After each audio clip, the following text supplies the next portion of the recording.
Good afternoon everyone present out here. Today I Anuradha Bastoala standing in front of you representing Emerald House.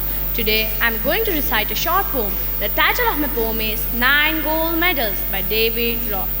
The athletes has come from so many countries to run for the gold, for the silver and bronze. Many weeks and months in training, all leading up to the game. All around the field spectators were gathered, cheering on all the young women and men.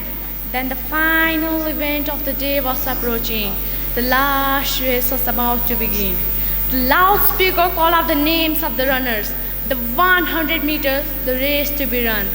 And 9 young athletes stood there determined and poised for the sound of the guns. The signal was given, the pistol exploded, and so did the runners on hearing the sound.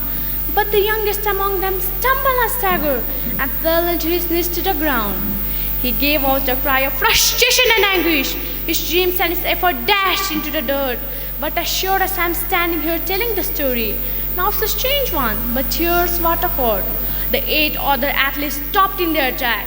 The one who had trained for so long to compete. One by one they turned round and came back to help him and lifted the lad to his feet. Then all 9 runners joined their hands and continued. The 100 meter reduced to a walk, and the banner above that says Special Olympic could not get nearer the mark. That's how the race ended with 9 gold medals. They came to the finish line holding hands still, and the banner above and 9 smiling faces said more than this force ever will, said more than this force ever will. Thank you.